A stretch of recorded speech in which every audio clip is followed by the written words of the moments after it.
Welcome to our class. ഇന്നത്തെ നമ്മുടെ topic how to manage pre primary students parents. എങ്ങനെയാണ് പ്രീ പ്രൈമറി സ്റ്റുഡൻസിലെ പാരൻസിനെ, അവരുടെ രക്ഷിതാക്കളെ ടീച്ചേഴ്സ് മാനേജ് ചെയ്യുന്നത്, സ്റ്റുഡൻസിനെ എങ്ങനെയാണോ മാനേജ് ചെയ്യുന്നത് എന്ന പ്രോസസ്സ് നമ്മൾ പഠിച്ചു. അതുപോലെ തന്നെ തുല്യ പ്രാധാന്യം തന്നെയാണ് പാരൻസിനെ മാനേജ് ചെയ്യുക എന്ന് പറയുന്നത്. പല സ്വഭാവക്കാരാണ് ഉണ്ടാവുന്നത്. ചിലവർക്ക് നമ്മൾ ചെയ്യുന്നത് അക്സെപ്റ്റ് ചെയ്യാനായിട്ട് പറ്റില്ല. നമ്മൾ പറയുന്നത് എന്താണെന്ന് വ്യക്തമായിട്ട് മനസ്സിലാക്കാൻ കഴിയാത്തവരുണ്ടാകും. അപ്പോൾ അവരെ എങ്ങനെ മാനേജ് ചെയ്യാം, അവരിലേക്ക് നല്ലൊരു ഇംപ്രഷൻ എടുക്കാനായിട്ട് നമ്മൾ എന്തൊക്കെയാണ് ചെയ്യേണ്ടത്? ഇത് വളരെ ഇമ്പോർട്ടൻ്റ് ആയിട്ടുള്ളൊരു കാര്യം തന്നെയാണ്. നമ്മളത് ഒരു പ്രാക്ടീസ് സെക്ഷനിലേക്ക് അല്ലെങ്കിൽ അതിന് നമ്മൾ അറിയണമെങ്കിൽ നിങ്ങളൊരു ടീച്ചിങ് ഫീൽഡിലേക്ക് ചെല്ലുമ്പോഴാണ് എന്തൊക്കെ നമ്മൾ അവരിൽ നിന്നുള്ള ക്വസ്റ്റ്യൻസ് ഫേസ് ചെയ്യണം, എങ്ങനെയാണ് നമ്മൾ അവരിലേക്ക് ബിഹേവ് ചെയ്യേണ്ടത്, തിരിച്ച് നമ്മൾ കൊടുക്കുന്ന അനുസരിച്ച് തിരിച്ച് ഇങ്ങോട്ട് കിട്ടുന്നതും, അപ്പോൾ അതെങ്ങനെയാണ് നമ്മൾ ചെയ്യേണ്ടത് എന്നുള്ളൊരു മെത്തേഡും കാര്യങ്ങളെല്ലാം എങ്ങനെയാണ് ശ്രദ്ധിച്ച് ചെയ്യേണ്ടത് എന്നുള്ളതാണ് നമ്മൾ ഇന്നത്തെ ക്ലാസ്സിലൂടെ പറഞ്ഞു തരാൻ പോകുന്നത്. First point, regular updates.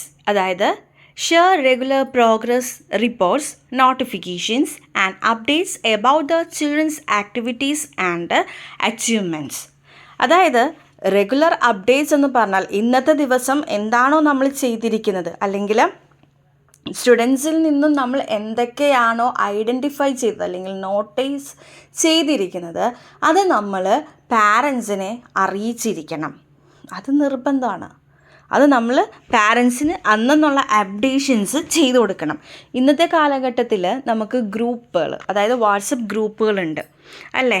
അപ്പോൾ അതിൽ നിങ്ങൾക്ക് ഇന്ന് എന്താണോ ക്ലാസ്സിലെടുത്തേക്കുന്നത് അത് നമ്മൾ കുട്ടികളുടെ പാരൻസിനെയും കൂടി അറിയിക്കണം. നമ്മൾ ഇങ്ങനെയൊക്കെ ചെയ്യുന്നുണ്ട് എന്നുള്ളത് നമുക്കും കുട്ടികൾക്കും അല്ലെങ്കിൽ അവിടുത്തെ കൊളീഗ്സിനെ അറിഞ്ഞിട്ട് കാര്യമില്ല.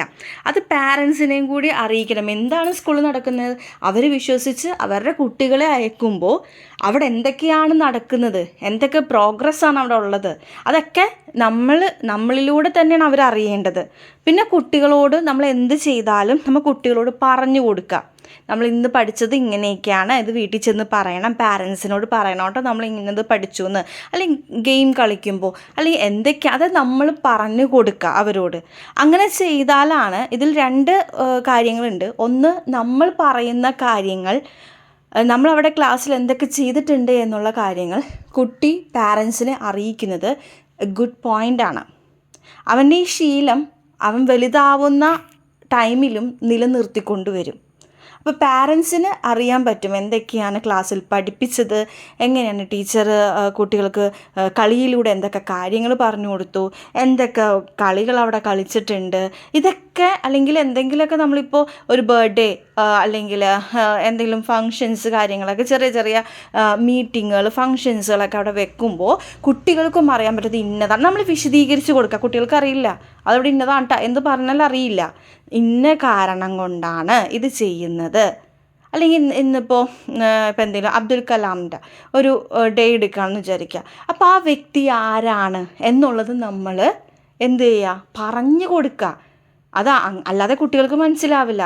അപ്പോൾ കുട്ടി വീട്ടിൽ ചെന്ന് പറയുമ്പോൾ പാരൻസിന് മനസ്സിലാകും അവിടെ നല്ലൊരു എഡ്യൂക്കേഷനാണ് കൊടുക്കുന്നത്.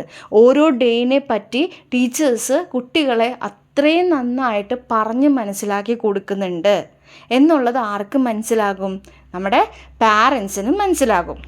അതുപോലെ നമ്മൾ ചെറിയ ചെറിയ ടെസ്റ്റുകളോ അല്ലെങ്കിൽ ഓർമ്മ ടെസ്റ്റുകളൊക്കെ നടത്തില്ലേ, അങ്ങനെയൊക്കെ നമ്മൾ ചെയ്യുക. ഒരു IQ ടെസ്റ്റ് പോലത്തെയൊക്കെ നടത്തുവാണെന്നുണ്ടെങ്കിൽ കുട്ടികളിലേക്ക് ഉള്ള പ്രോഗ്രസ് ചിലപ്പോൾ വന്നു കഴിയുമ്പോൾ കുട്ടി ആരോടും മിങ്കിൾ ചെയ്യാത്തവരായിരിക്കാം, അല്ലെങ്കിൽ പറഞ്ഞാൽ എഴുതാത്തവരോ അല്ലെങ്കിൽ ശ്രദ്ധിച്ചിരിക്കാത്തതോ എപ്പോഴും കരഞ്ഞുകൊണ്ടിരിക്കുന്നതോ അങ്ങനെയൊക്കെ ആയിരിക്കാം. ഈ ചെറിയ ക്ലാസ്സിലെ കുട്ടികളല്ലേ, അവർ ഫസ്റ്റ് ടൈം അതിൽ നിന്നും വിട്ടു നിൽക്കുന്നതാര്.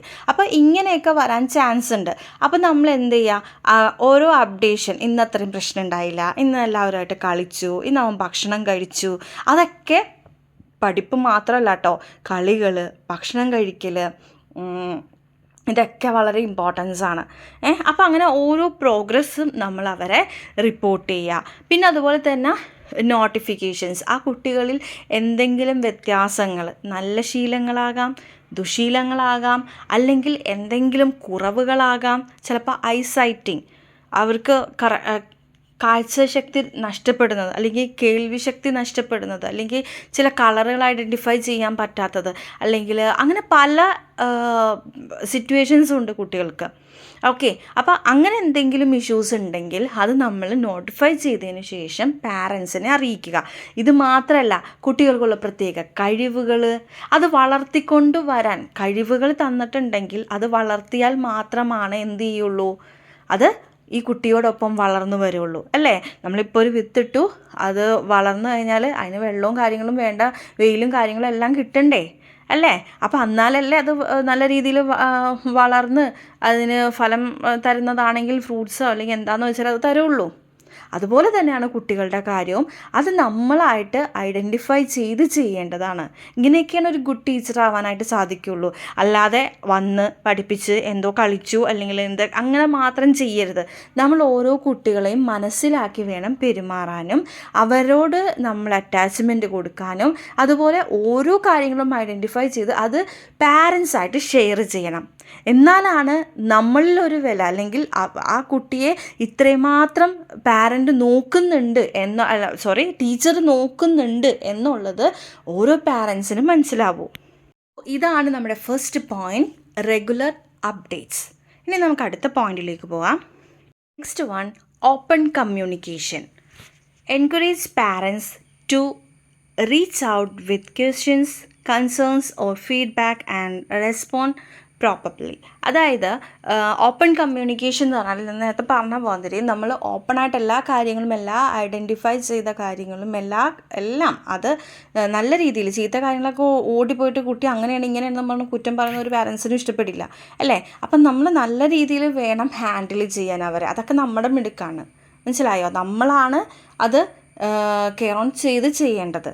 നമ്മുടെ സംസാരത്തിലൂടെയാണ് നമ്മളെ മനസ്സിലാക്കി, അല്ലെങ്കിൽ ആ ടീച്ചർ നല്ല രീതിയിലാണ് ക്ലാസ് കൊടുക്കുന്നത്, അല്ലെങ്കിൽ കുട്ടിയെ നന്നായിട്ട് കെയർ ചെയ്യുന്നുണ്ട് എന്നുള്ളതൊക്കെ അവർക്ക് ബോധ്യമാവുള്ളൂ. പിന്നെ അവർക്ക് എന്തെങ്കിലും ഡൗട്ട്സ് ഉണ്ടെങ്കിൽ, അല്ലെങ്കിൽ അവർ മടിച്ച് നിൽക്കാൻ നമ്മൾ അനുവദിക്കരുത്. അവരായിട്ടുള്ള കമ്മ്യൂണിക്കേഷൻ നല്ല രീതിയിൽ കൊണ്ടുപോവുക. അതുപോലെ തന്നെ ഫീഡ്ബാക്ക്, പറയുന്ന റെസ്പോൺസ് എന്തൊക്കെയാണോ അതെല്ലാം കറക്റ്റായിട്ട് ഓപ്പൺ കമ്മ്യൂണിക്കേഷനിലൂടെയാണ് നമുക്കിത് മനസ്സിലാക്കാനായിട്ട് സാധിക്കുകയുള്ളൂ. ഓക്കെ, അപ്പോൾ second point is open communication. Next one, parent teacher conference. Schedule regular meetings to discuss their childrens progress, goal and concern. നമ്മൾ പാരൻസിനെ ഓരോ കാര്യങ്ങൾ അറിയിക്കുമ്പോഴും ഓരോരുത്തർ ക്ലാസ്സിലൊരു 28 സ്റ്റുഡൻസ് ഉണ്ടെങ്കിൽ നമ്മൾ അവരെപ്പോഴും വിളിച്ച് ചോദിച്ചുകൊണ്ടിരിക്കാൻ പറ്റുമോ ഓരോരുത്തരാ? ഇല്ല. അപ്പോൾ അത് കൂടുതൽ അറിയാൻ വേണ്ടിയിട്ട് ടീച്ചറായിട്ടുള്ളൊരു കമ്മ്യൂണിക്കേഷൻ, പാരൻസും ടീച്ചറും തമ്മിലുള്ളൊരു ഓപ്പൺ കമ്മ്യൂണിക്കേഷൻ നടത്താനായിട്ട് ഏറ്റവും നല്ലത് ഒരു റെഗുലർ മീറ്റിംഗ് ആണ്. മന്ത്ലി ഒരു മീറ്റിംഗ് വെക്കുന്നത്, കുറഞ്ഞത് മന്ത്ലി എങ്കിലും ഒരു മീറ്റിംഗ് വെച്ചിരിക്കണം. അപ്പോഴാണ് കുട്ടികളുടെ വൈകല്യം എന്താണെന്നും അവരുടെ നല്ല പ്രോഗ്രസ്സുകൾ എന്താണെന്നും അവരുടെ കാലിബർ എന്താണെന്നും അതെല്ലാം നമുക്ക് ടാലൻറ്റിങ് സ്റ്റുഡൻസൊക്കെ ഉണ്ടാവും. അപ്പോൾ അതൊക്കെ എന്താണെന്നുള്ളത് ടീച്ചേഴ്സും പാരൻസും തമ്മിലുള്ള കമ്മ്യൂണിക്കേഷനിലൂടെ മനസ്സിലാവുള്ളൂ. പിന്നെ എല്ലാവരെയും ഫാമിലി ബാക്ക്ഗ്രൗണ്ട് ഒരുപോലെ ആവില്ല. അപ്പോൾ കുട്ടികൾ കണ്ട് വളർന്ന പല കാര്യങ്ങളുണ്ടാകും, അതിൽ ഡെസ്പായിട്ടിരിക്കുന്ന കുട്ടികളുണ്ടാകും. അപ്പോൾ അതിനെയൊക്കെ നമ്മൾ ഓവർകം ചെയ്തെടുക്കണമെങ്കിൽ ഇതുപോലുള്ള കമ്മ്യൂണിക്കേഷൻസ് ഏറ്റവും ബെറ്ററാണ്. അതിന് വേണ്ടിയിട്ട് ഒരു മന്ത്ലി എങ്കിലും നമ്മളൊരു മീറ്റിംഗ് ഷെഡ്യൂൾ ചെയ്തിരിക്കണം. Next point is volunteer opportunities. എന്താണ് volunteer opportunities? Encourage parents to participate in class activities, events and field trips. അതായത് നമ്മൾ കൂടുതൽ പാരൻസും ഒന്നും കൂടി ആക്റ്റീവ് ആവാൻ, ടീച്ചേഴ്സായിട്ട് മിങ്കിളാവാൻ, സ്കൂളായിട്ടൊരു ബന്ധമുണ്ടെന്ന് സ്ഥാപിക്കാനായിട്ട്, അല്ലെങ്കിൽ അവർക്കും ആ ഒരു ബോധം, അല്ലെങ്കിൽ അവരും അതിൻ്റെ ഒരു പാർട്ടാണ്. സ്കൂൾ അവരുടെ മാത്രമല്ല, ഞങ്ങളും കൂടി ഉൾപ്പെട്ട, ഈ സ്റ്റുഡൻസിൻ്റെ പാരൻസും കൂടി ഉൾപ്പെട്ട ഒരു സംഘം തന്നെയാണ് ഈ സ്കൂൾ നല്ല രീതിയിൽ സ്കൂൾസൊക്കെ ഇങ്ങനെ നടത്തിക്കൊണ്ട് പോകുന്നത് എന്നുള്ള ഒരു ബോധം അവരിലേക്ക് ഉണർത്താൻ വേണ്ടിയിട്ട്, അല്ലെങ്കിൽ ഈ സ്കൂളിൽ നടക്കുന്ന ഏതൊരു പ്രോഗ്രാം ആണെങ്കിലും അവരെ ഉൾക്കൊള്ളിക്കുന്നുണ്ട്, ഞങ്ങളെയും കൂടി പാർട്ടിസിപ്പേറ്റ് ചെയ്തിട്ടാണ്, അല്ലെങ്കിൽ ഞങ്ങൾക്കും കൂടി ഒരു പ്രാധാന്യം അതിൽ തരുന്നുണ്ട് എന്നുള്ളത് ചിന്തയിലേക്ക് പാരൻസിനെയും കൂടി വരുത്താൻ വേണ്ടിയിട്ട് നമ്മൾ ചെയ്യേണ്ട ഒരു കാര്യമാണ് വോളണ്ടിയർ ഓപ്പർച്യൂണിറ്റീസ്. അതായത് സ്കൂളിലൊരു ഫംഗ്ഷൻ നടക്കുന്നു, നമുക്കറിയാം ആർട്സ് ഡേ, പിന്നെ ഓണം സെലിബ്രേഷൻ, പിന്നെ ഇൻഡിപെൻഡൻസ് ഡേ, അങ്ങനെ പല പല പല ഫങ്ഷൻസ്, ആനുവൽ ഡേ, ഇതിലൊക്കെ PTA മീറ്റിങ്സ് കാര്യങ്ങളൊക്കെ നമ്മൾ വെക്കാറുണ്ട് അല്ലേ. അപ്പോൾ അതിലൊക്കെ എല്ലാത്തിലും ഈ പാരൻസിനെ ഉൾക്കൊള്ളിച്ച് ചെയ്യുകയാണെങ്കിൽ അവർ കുറച്ചും കൂടി ആക്ടിവിറ്റീസുകളിലും ഇവൻസിലും എല്ലാത്തിലും പാർട്ടിസിപ്പേറ്റ് ചെയ്യുമ്പോൾ അവർക്കും ഒരു ബന്ധം, ഒരു ടീച്ചറായിട്ടുള്ളൊരു കമ്മ്യൂണിക്കേഷൻ കൂടുകയും അവരിലേക്കും നല്ലൊരു കോൺവെക്കേഷനിലേക്ക് ഇത് കൊണ്ടുപോകുകയും ചെയ്യുന്നതാണ്. ഓക്കെ, അപ്പോൾ ഇതിലൊക്കെ ഇവരെയും പാർട്ടിസിപ്പേറ്റ് ചെയ്യുക, പാരൻസിനെയും ഇൻക്ലൂഡ് ആക്കുക. അവരും ഇതിലൊരു ആളാണ്. കുട്ടി പഠിക്കുന്ന കാലത്തോളം ആ സ്കൂളുകളിൽ കൂടുതൽ ഇമ്പോർട്ടൻസ് ഇവർക്കുണ്ട് എന്നുള്ളത് നമ്മൾ ബോധ്യപ്പെടുത്താം. നമുക്ക് നെക്സ്റ്റ് പോയിന്റ് നോക്കാം. Parental involvement. Invite parents to share the skills, talents or expertise with the class. അതായത് പാരൻസിനെ ഇവരുടെ പാരൻസിന് ഒരുപാട് സ്കിൽ നോളേജ് ഉള്ളവരുണ്ടാകും. ഓക്കെ, അതുപോലെ ടാലൻറ്റഡ് ആയിട്ടുള്ള പാരൻസുകളുണ്ട്. ഇപ്പോൾ ഡാൻസ് ആയിക്കോട്ടെ, അല്ലെങ്കിൽ പെയിൻറ്റിങ് ആയിക്കോട്ടെ, ആർട്സ് വർക്കുകൾ, സ്റ്റിച്ചിങ് വർക്കുകളൊക്കെ ആർട്സിൽ പെടുന്നതാണ്. അപ്പോൾ അങ്ങനെ അതുപോലെ തന്നെ ഗെയിംസ്, ഇപ്പോൾ PT, നമ്മുടെ സ്പോർട്സ് റിലേറ്റഡ് ആയിട്ടുള്ളത്, അങ്ങനെയൊക്കെ ആർട്സോ സ്പോർട്സോ ഏത് റിലേറ്റഡ് ആയിക്കോട്ടെ, ഇങ്ങനെയുള്ള ടാലൻറ്റഡ് ആയിട്ടുള്ള പാരൻസുകൾ ഉണ്ടാകും. അപ്പം നമ്മൾ ഇവരായിട്ടൊരു കമ്മ്യൂണിക്കേറ്റ് ചെയ്ത് അവരിലേക്കുള്ള സ്കിൽസിനെ കുട്ടികളിലേക്ക് പകർന്നു കൊടുക്കാൻ വേണ്ടിയിട്ടൊക്കെ എന്ത് ചെയ്യാം, ഒരു വർക്ക്ഷോപ്പ് പോലെയൊക്കെ വെച്ച് അവർക്കൊരു ഫ്രീ വർക്ക്ഷോപ്പ് എന്ന രീതിയിലൊക്കെ നമുക്ക് കൊടുപ്പിക്കാനായിട്ടൊക്കെ പാരൻസിനും അതിൽ ഇൻവോൾവ് ചെയ്യിപ്പിക്കാം. അതിനൊക്കെ വേണ്ടി എന്ത് വേണം, നമ്മളൊരു മീറ്റിംഗ് അറേഞ്ച് ചെയ്യേണ്ടി വരും. ഓക്കെ, അതുപോലെ തന്നെ അവരുടെ സ്കിൽസുകൾ എന്തൊക്കെയാണ്, ചിലപ്പോൾ ഇപ്പോഴത്തെ കാലഘട്ടത്തിലുള്ളതല്ലായിരിക്കും, പഴയ കാലഘട്ടത്തിൽ ചെയ്തത് ഇപ്പോഴത്തെ തമ്മിൽ വ്യത്യാസങ്ങളുണ്ട് അല്ലേ. അപ്പോൾ അതിൽ നമുക്ക് ഉൾക്കൊള്ളിക്കാൻ പറ്റുന്നത്, അല്ലെങ്കിൽ പാരൻസിൽ നിന്ന് കിട്ടുന്ന കുറച്ച് ഒപ്പീനിയൻസ്, ഇങ്ങനെ ക്ലാസ് സാറ്റിസ്ഫൈഡ് ആണോ, അല്ലെങ്കിൽ എന്തൊക്കെ ഉൾപ്പെടുത്താൻ സാധിക്കും, നിങ്ങളുടേതായിട്ടുള്ള ഐഡിയാസ് എന്താണ്, നമ്മൾക്ക് കുട്ടികളെ നല്ല രീതിയിൽ വളർത്തിക്കൊണ്ടുവരണം, എഡ്യൂക്കേറ്റഡ് ആയിരിക്കണം, എല്ലാത്തിലും കഴിവ് തെളിയിക്കുന്ന കുട്ടികളായിട്ട് എങ്ങനെ കൊണ്ടുവരാൻ പറ്റും എന്നുള്ള കാര്യങ്ങൾ. അപ്പോൾ ഓരോ പാരൻസിനും അവരുടെ കുട്ടികളെക്കുറിച്ചുള്ള കാര്യങ്ങളും അറിയാം അല്ലേ. എൻ്റെ കുട്ടി ഇത്രയും ടാലൻ്റ് ആണ് എന്നുള്ളതൊക്കെ ആ പാരൻറ്റിനും അറിയാം. അല്ലെങ്കിൽ വളർന്നു വരുന്ന കുറച്ച് കലകളാണ് കയ്യിലുള്ളതെങ്കിൽ അതിനെ നമുക്ക് വളർത്തിക്കൊണ്ട് വരാൻ പറ്റുന്ന രീതിയിലുള്ള എല്ലാ ഹെൽപ്പുകളും ടീച്ചേഴ്സിൻ്റെയും പാരൻസും ഒരുപോലെ ശ്രമിച്ചാലാണ് നടക്കുകയുള്ളൂ. അപ്പോൾ അതിനൊക്കെ നമ്മൾ കമ്മ്യൂണിക്കേഷനിലൂടെ മാത്രമേ നടത്താനായിട്ട് സാധിക്കുകയുള്ളൂ. നോക്കാം. Be approachable and available. Make yourself available to answer question, address concerns and provide guidance. അതായത് ബി അപ്രോച്ച് ആൻഡ് അവൈലബിൾ. അവർ ചോദിക്കുന്ന ചോദ്യങ്ങൾക്ക് അല്ലെങ്കിൽ നമ്മൾ പറയുന്ന കാര്യങ്ങളിലേക്ക് അവർ ശ്രദ്ധയോടെ ഇരിക്കുന്നുണ്ടോ, അല്ലെങ്കിൽ അവർ ചോദിക്കുന്ന ചോദ്യങ്ങളിൽ നമ്മൾ വ്യക്തമായിട്ടുള്ള ആൻസേഴ്സ് ആണോ കൊടുക്കുന്നത് അല്ലെങ്കിൽ നമ്മൾ കൊടുക്കുന്നത് പ്രൊവൈഡ് ചെയ്യുന്നത് പ്രോപ്പറായിട്ടുള്ള ഗൈഡൻസ് ആണോ എന്നുള്ളതും നമ്മൾ വ്യക്തമായിട്ട് സൂക്ഷിച്ച് ചെയ്യേണ്ട കാര്യങ്ങളാണ്. Next point, show appreciation. Express gratitude for parents' support and involvement in their child education. Show appreciation എന്ന് പറഞ്ഞാൽ, അതായത് ഷോ അപ്രിസിയേഷൻ, അതായത് എന്താണോ പാരൻസ് അവർക്ക് നൽകുന്ന സപ്പോർട്ടുകൾ, അവരുടെ ഗ്രാറ്റിറ്റ്യൂഡ് എന്താണോ അതിൽ, കുട്ടികളുടെ പഠനമാണെങ്കിലും എന്ത് ആക്ടിവിറ്റീസ് ആണെന്നുണ്ടെങ്കിലും അവർക്ക് അവരുടെ സപ്പോർട്ടിന് വേണ്ടിയിട്ട് നമ്മൾ അവരൊന്ന് അപ്രിസിയേറ്റ് ചെയ്താൽ, നമുക്കറിയാമല്ലേ, നമുക്കൊരു അപ്രിസിയേഷനൊക്കെ കിട്ടുകയാണെങ്കിൽ നമുക്ക് കുറച്ചും കൂടി ഒരു ഇതുണ്ടാവും അല്ലേ. നമ്മുടെ കാര്യം തന്നെ ഒന്ന് ആലോചിച്ച് നോക്കിയേ.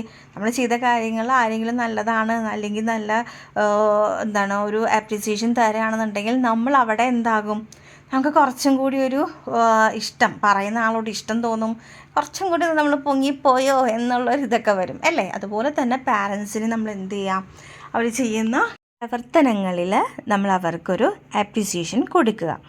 ഓക്കെ, ഇനി നെക്സ്റ്റ് പോയിന്റ് നോക്കാം.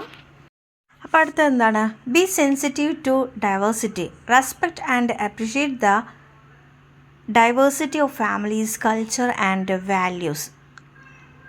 ആ ഫാമിലിയിൽ ഉണ്ടാവുന്ന വാല്യൂസ്, അവരുടെ കമ്മ്യൂണിക്കേഷൻ, അവരുടെ ഒരു കൂട്ടായ്മ, അവരിലേക്കുള്ള ഓരോ കുട്ടികളും നല്ല റെസ്പെക്റ്റുള്ള കുട്ടികളുണ്ടാകും. ടീച്ചേഴ്സിനെ ബഹുമാനിച്ച് നിൽക്കുന്ന ഒത്തിരി കുട്ടികളുണ്ടാകും. ഇതൊക്കെ എവിടെ നിന്ന്? കുട്ടികളിൽ കിട്ടുന്ന ഓരോ സ്വഭാവ രീതികളും അത് പാരൻസിൽ നിന്ന് കണ്ടിട്ടാണ് കുട്ടികൾ നമ്മളിലേക്ക് എന്ത് ചെയ്യുന്നത്, അല്ലെങ്കിൽ മറ്റുള്ളവരിലേക്ക് അവർ പ്രവർത്തിക്കുന്നത്.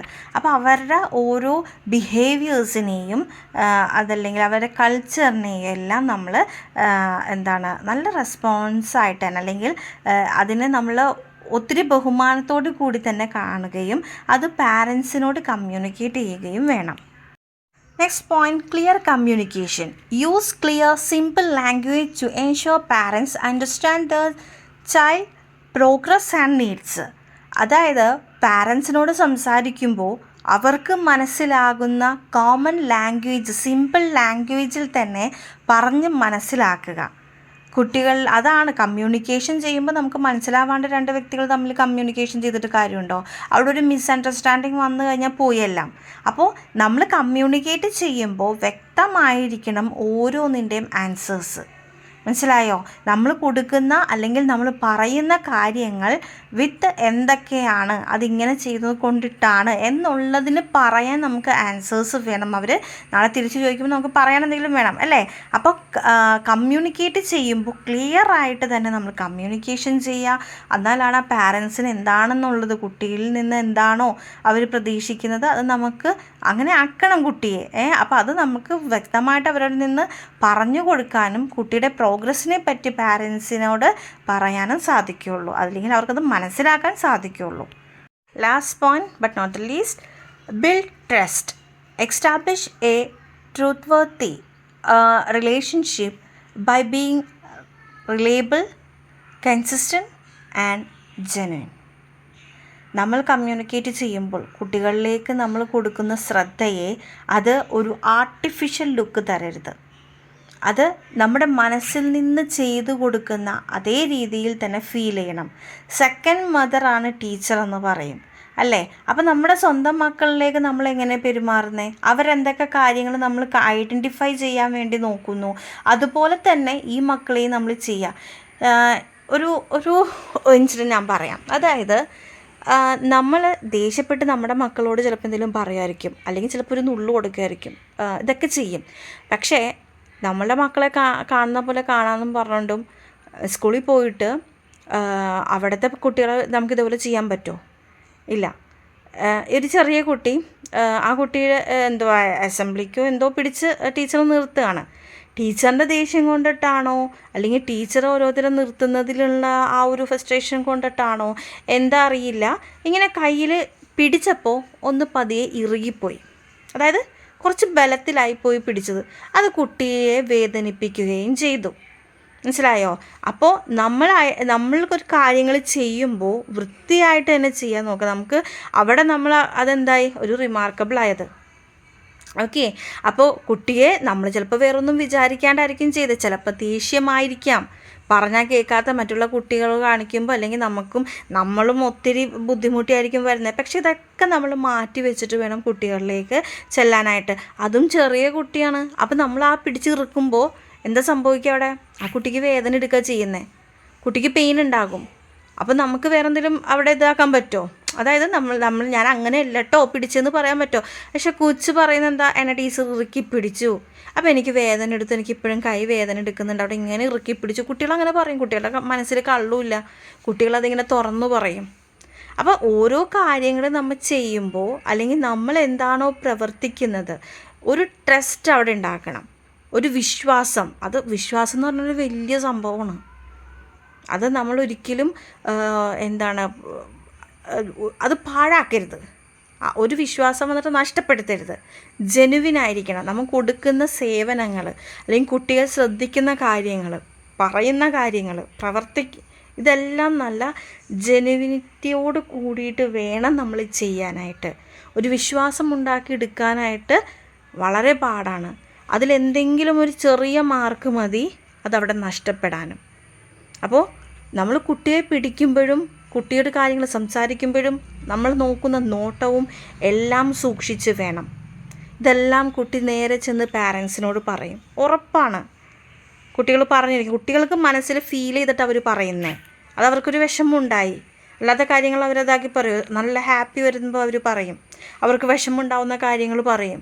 അല്ലെ എന്നോട് ആ കുട്ടി മിണ്ടിയില്ല, അല്ലെങ്കിൽ അവൾ എന്നെ പിച്ചി, ഇങ്ങനെയൊക്കെ വന്ന് പറയാറുണ്ട് അല്ലേ. എന്നെ തല്ലി, എൻ്റെ ഇറേസർ എടുത്തോണ്ടും പോയി, ഇങ്ങനെയൊക്കെ പറയും. ടീച്ചർ അവരെ പുന്നാരിച്ച് എന്നെ പുന്നാരിച്ചില്ല. മനസ്സിലായോ? ഇതൊക്കെ നമ്മൾ ഒന്നും വിചാരിക്കാണ്ട് പ്രവർത്തിക്കുന്നതാണെങ്കിൽ കൂടിയും കുട്ടികൾ ഇതെല്ലാം ഐഡൻറ്റിഫൈ ചെയ്യും. അപ്പോൾ ഒരു ടീച്ചിങ് എന്ന് പറയുന്നത് എപ്പോഴും സാരി ഉടുത്തണം പോയി ഒരു ടീച്ചർ ലുക്ക്, സമൂഹത്തിൽ കുറച്ച് ബഹുമാനം, അങ്ങനെ വിചാരിച്ച് ഒരിക്കലും ചെയ്യരുത്. ഇതിലൊത്തിരി കാര്യങ്ങളും ചെയ്യാം. വളരെ റെസ്പോൺസിബിലിറ്റി ഉള്ള ജോബാണ് ഈ ടീച്ചിങ് എന്ന് പറയുന്നത്. പ്രത്യേകിച്ച് നമ്മൾ പോയി കുഞ്ഞു മക്കളെ പഠിപ്പിക്കുമ്പോൾ. മനസ്സിലായോ? അപ്പോൾ അത് നമ്മളെങ്ങനെ കരുതലോടുകൂടി ശ്രദ്ധയോടുകൂടി ചെയ്യേണ്ട, റിലാക്സ് ചെയ്ത്, അതായത് നമ്മുടെ മനസ്സ് മറ്റു ഫാമിലി മാറ്റേഴ്സോ അല്ലെങ്കിൽ വേറെ മറ്റു ഇഷ്യൂസുകളോ ഒന്നും മനസ്സിലില്ലാതെ അവരെ നമ്മൾ ശ്രദ്ധിച്ച് കാര്യങ്ങൾ ചെയ്യേണ്ടതാണ്. അത്രയും റെസ്പോൺസിബിലിറ്റിയാണ് അതിൽ. രാവിലെ ഒരുങ്ങി പോകുക, അവിടെ പഠിപ്പിക്കുക, കളിക്കുക, കുറച്ചേരം കണ്ട് അതല്ല. അതിൽ നമ്മൾ കുട്ടികളെയും ശ്രദ്ധിക്കേണ്ട കുറേ കാര്യങ്ങളുണ്ട്. ഓക്കെ, എല്ലാവരെയും ഈക്വലായിട്ട് കാണാൻ ശ്രമിക്കുക. നമ്മളുടെ ദേഷ്യം ഒരിക്കലും കുട്ടികളിലേക്ക് ഒരു നോട്ടം കൊണ്ട് പോലും, നമ്മളുടെ ചേന്ന് പറയുന്ന ഒരു വർത്തമാനം കൊണ്ട് പോലും, അല്ലെങ്കിൽ ഒന്നും മിണ്ടാണ്ടിരിക്കാൻ ഷോ എന്നൊക്കെ നമ്മൾ പറയാറുണ്ട്. അപ്പോൾ അതുപോലും നമ്മളവിടെ നമ്മൾ പറഞ്ഞു പോകുന്നത്. പക്ഷേ അത് കൺട്രോൾ ചെയ്യുക എന്ന് പറയുന്നത് ഗുഡ് ടീച്ചറിൻ്റെ ക്വാളിറ്റിയാണ്.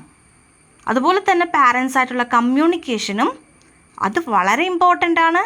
കമ്മ്യൂണിക്കേറ്റ് ചെയ്യുക എന്ന് പറയുന്നത് പാരൻസായിട്ടും ഒരു റിലേഷൻ ഇല്ലെങ്കിൽ നമുക്ക് ആ കുട്ടികളെ മനസ്സിലാക്കാൻ പറ്റില്ല, പാരൻസിന് അറിയാൻ പറ്റില്ല നമ്മൾ എന്താണ് അവിടെ ചെയ്യുന്നതെന്ന്, നമുക്ക് എന്തൊക്കെ കുട്ടികളിലേക്ക് എത്തിക്കുന്നുണ്ട്, നമ്മൾ എത്രമാത്രം അറിവുകൾ ഏതൊക്കെ രീതിയിൽ എത്തിക്കുന്നുണ്ട് എന്നുള്ളതും അവിടെ നമുക്ക് ചെയ്യാനായിട്ട് അവരുടെ ഒപ്പീനിയൻ, പാരൻസിൻ്റെ ഒപ്പീനിയൻ നമ്മൾ എടുക്കണം.